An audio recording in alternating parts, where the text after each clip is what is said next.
Yo, what's going on, boys? It's your boy Johnny Reps, and in today's video we got a Hyper Royal review. Shout out to the seller on the screen right now. Alrighty, boys, starting off with the box label. The label does look correct because on most retails, on all retails, the label is supposed to be thin and the writing is thin. And some fakes there is going to be thicker writing.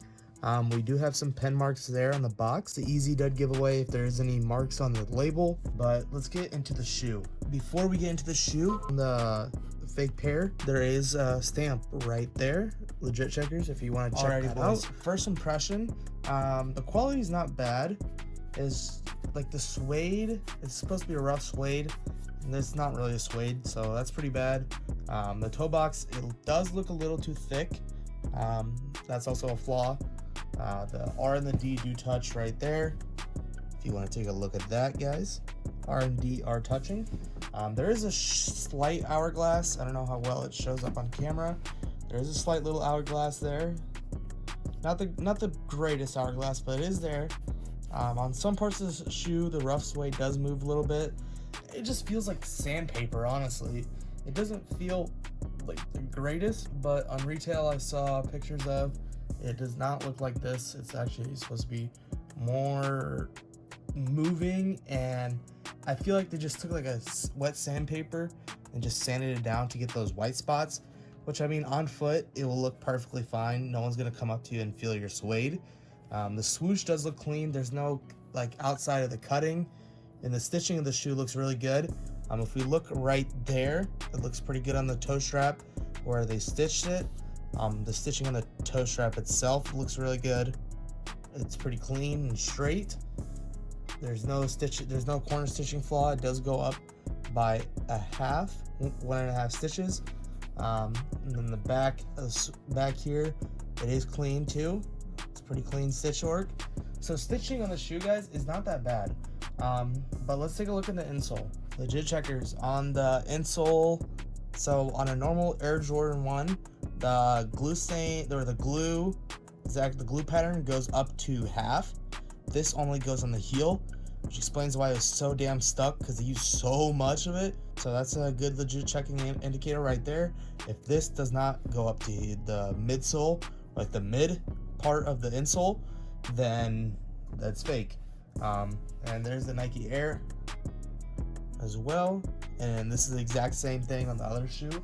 The stitching inside the shoe, there's not that much stitching actually, so that's a flaw there. The stitching on the midsole to the upper there's not that much actually. It's more spread out.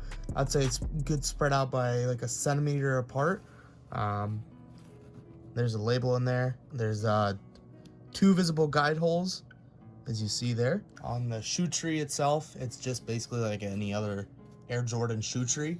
You get the Jumpman logo and then the Chinese text, and then it does say die cut sock liner.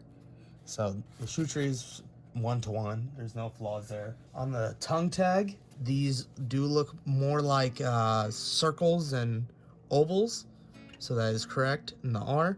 The font looks pretty good on the print as well. It's not too blocky, not too thick. As you guys see, the Air.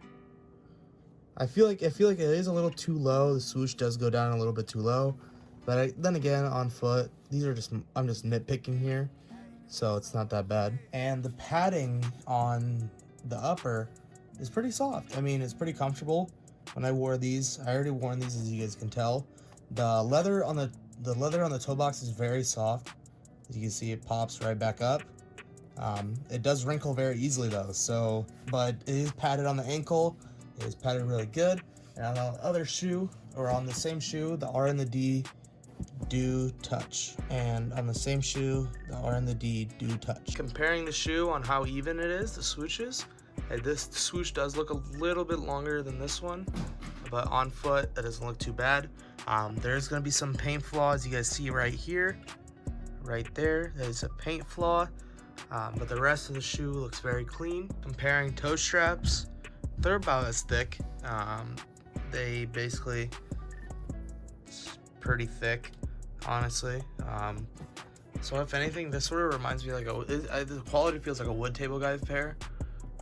So if you guys never bought from wood table guy, it's pretty budget. So, but they do the job. They pass on foot, and they're pretty good. And on the bottom, as you guys see the sole, there is the sole.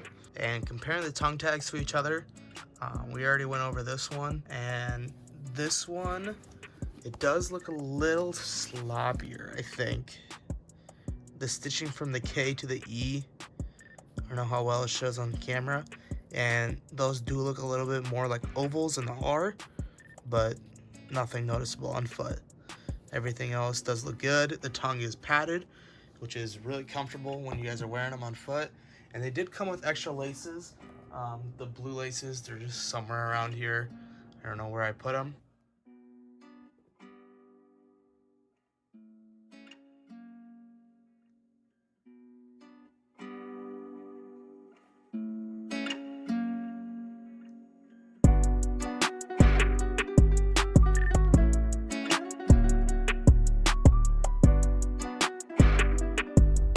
Conclusion, guys, they're alright. I would give them a solid 7.5, 8 out of 10. Main flaws that I saw was the suede was a little bit too rough, I guess you could say, and the color of the shoe, it was a little too light. It should have been a little bit more vibrant blue.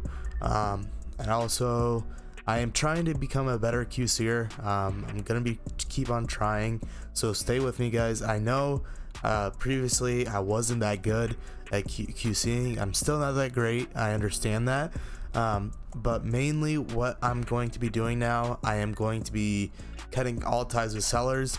I'm only going to be working with a couple people with BSC, RepDog, and with TB, unknown sellers. But again, thank you Sunny _shoesing for sending these out for review today. But this has been your boy Johnny Reps, and I'll see you guys next time. Peace.